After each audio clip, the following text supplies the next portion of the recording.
Good day mga ka-soilmate at kapwa ko retirees. Welcome back to my channel, si Au Lucas again from Langley, BC.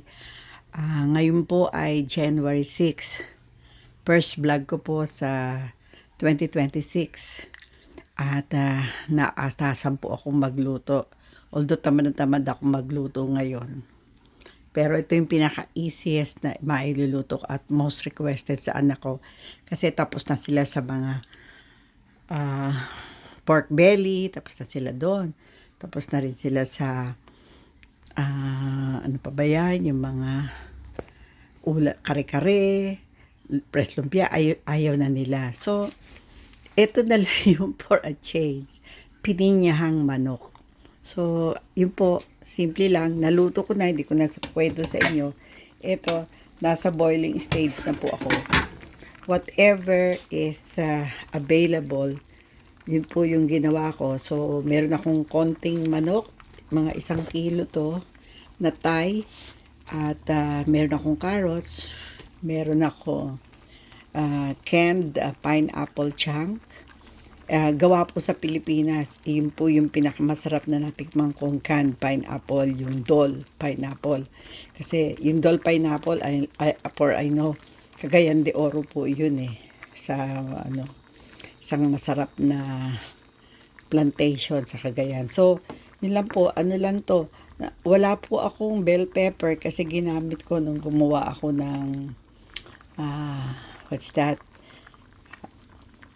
yung aking spaghetti. So, talagang ang ano ko lang, ang pinakagulay ko lang dito ay pinya at saka carrots. Yun lang po.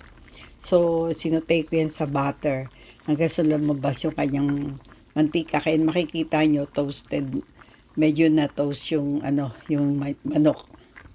No, so, wala yung, yung olive oil ginamit ko lang para isutay ko yung garlic and sibuyas, onion. Yan na po yung aking pininyahang manok. So, instead na evaporated milk, nilagay ko. Meron pa kasi akong natirang all-purpose flour. Yung nasa Tetra Pak, nilagay ko. So, ito po, habang busy yung mga anak ko sa pagtulong sa kapatid nila, siguro mamaya gutom sila. Meron akong steam rice. Tapos, meron pa kami natirang fruit salad. And I hope magugustuhan nila ito, no? Tinry ko to, itong pininyahang manok. Nilagyan ko ng 2 tablespoon of, habang ginigisa ko yung, pinagmamantika ko pala yung manok. Nilagyan ko siya ng 2 tablespoon of suka. Para daw mabalance yung taste ng carrots at saka yung chicken. And para paglagay ko daw ng pineapple juice at saka yung chunk ay balanse. So, meron lang piso siya ng konti. And then, yun na po. Kita nyo, ayan na. Hopefully, magustuhan to ng mga anak ko. Kasi sometimes, nagtatry tayong magluto, pero meron pa rin silang sarili nilang gustong pagkain. And ayoko naman na papatayin ko na po kasi baka matunaw naman yung manok ko.